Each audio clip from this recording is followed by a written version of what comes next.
Crisis of conscience का पहला मतलब है आपसे कुछ ऐसा हुआ, I tell you a real story of my own. अब सोचिए क्या हो सकता है।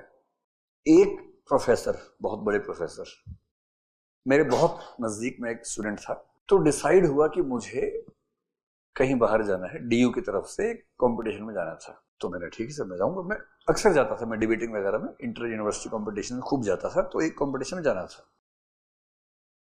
Something happened from the side of my teammate, something happened which was not good. तो मैं अगले सुबह सुबह गया, उनके ऑफिस में टेबल पे एक चिट्ठी रख के आ गया कि sir I won't be able to participate, ऐसे ऐसे 2-4 लाइन छोड़ के आ गया। उस समय मोबाइल फोन तो होते नहीं थे, वही होता था फोन ऐसे वाला, घुमाना पड़ता था। तो 4-5 घंटे के बाद खबर आई कि उनकी डेथ हो गई। अब मेरी तो ऐसी की तैसी हो गई, ये क्या भाई, ये क्या बात हो गई। अब मुझे सच में नहीं पता कि हुआ कैसे। तो फिर मैं गया उनके ऑफिस पता करने स्टाफ से, तो पता लगा हार्ट अटैक आया।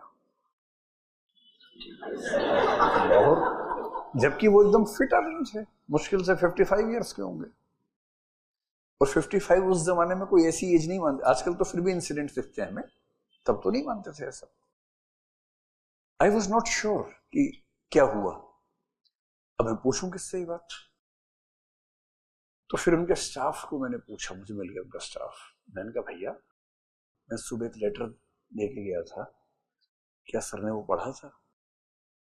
उसने कहा पता नहीं, हमें तो बिल्कुल नहीं पता। कैसे पता लगाए? मैंने कहा आपको क्या लगता है क्या हुआ? बोले आज सुबह एक वो मूवमेंट चल रहा था, यहाँ कुछ लोग आए थे, नारे लगाए थे, उनसे बात हुई थी, फिर उस सर अपने ऑफिस में आके बैठे, उसके 15-20 मिनट के बाद अचानक उनको ये हुआ। अब इससे भी क्लियर नहीं हो रहा कि बाहर डिस्प्यूट थी, उससे कुछ टेंशन रही हो क्या पता, या उसी समय मेरा कागज पढ़ा उससे हुआ, पता नहीं। मुझे आज तक नहीं पता ये बात कि क्या हुआ। और मैं कितने साल क्राइसिस से गुजरा, क्योंकि वो मुझे बहुत ज्यादा मानते थे, टीचर थे हमारे, मैं ही मानता था उतना ही। अब आपने एक सिंपल मैसेज लिखा कि मैं नहीं जा पाऊंगा, ऐसे ऐसे कुछ मामला बिगड़ा है, you can not even imagine कि ऐसा कुछ भी हो सकता है, एंड समथिंग हैपेंस। आपको ये भी नहीं पता कि आपने, मतलब आपके लेटर से हुआ कि नहीं हुआ, तो इससे बाहर कैसे निकले? तो उसका सोल्यूशन अभी आएगा, तो वो सोल्यूशन जो मैंने भी किया था आपको बताऊंगा, वो सोल्यूशन बड़ा अच्छा इसमें होता है। और ऐसा कुछ ना कुछ आपकी लाइफ में भी कभी ना कभी होगा। You will become an immediate cause of something which you never intended, and that loss is such a great loss, you cannot bring that person back.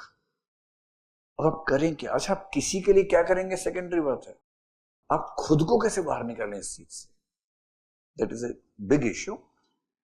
तो इसको बोलते हैं क्राइसिस ऑफ कॉन्शियंस, कि कुछ ऐसा हो गया जो इतना बुरा है कि आपकी जो अंतरात्मा है वो चीखती है, बार बार अनइजीनेस होती है बहुत ज्यादा।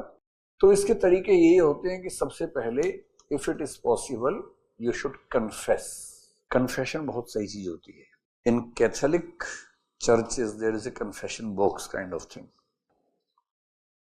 फिर कन्फेशन बॉक्स हिंदी फिल्मों में खूब दिखाते हैं, अमिताभ बच्चन की फिल्मों में, he goes to the confession box, अंदर एक वो चर्च की तरफ से वो खड़े होते हैं, फिर वो बोलते हैं कि फादर मैंने ये कर दिया, फादर मैंने वो कर दिया। अंदर से आवाज आती है कोई बात नहीं, कोई बात नहीं, तुम्हें माफी मिल गई है। In Catholic churches the authority of the church is permitted to pardon on behalf of God. पर कन्फेशन कर लेने से बहुत दिल को सुकून मिल जाता है।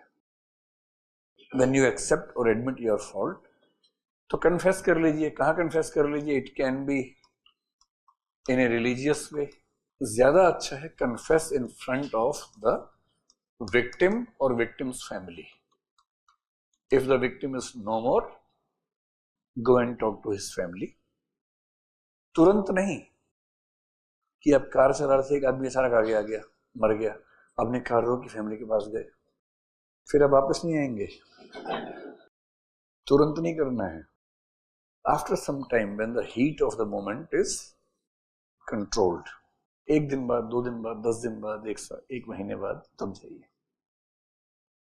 कन्फेशन के बाद कोशिश ये करनी चाहिए कि kind of compensation, so you must try to compensate the person, the victim और the family of the victim.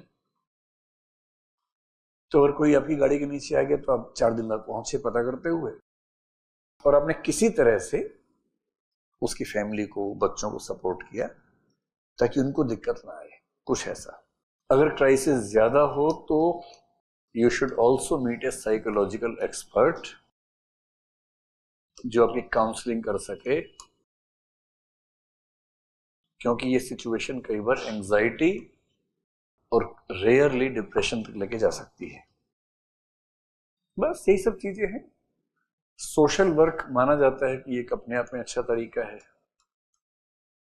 Because when you do social work आपको अंदर से फीलिंग आने लगती है कि you have done adequate good as well, which can compensate the bad you did by mistake. तो ये 4-5 तरीके हैं, जब कभी ऐसा जिंदगी में हो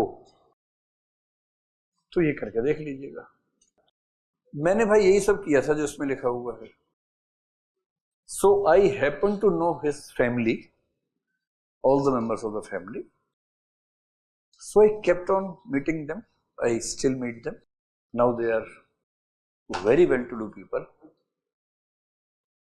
but for 10-20 years I made sure that whatever I can do for the children I should do. अब तो वो इतनी बड़ी पोजीशंस में कि वही मेरी मदद कर सकते, मैं तो क्या करूंगा। पर जब वो छोटे थे तब। ठीक है, ये आपका ही नाम लिखा हुआ है, किसी दोस्त को हो जाए तो शुभम, सीरियस मुंह बना के समझा देना एकदम, ताकि उसको लगे सच में ज्ञान दे रहे हैं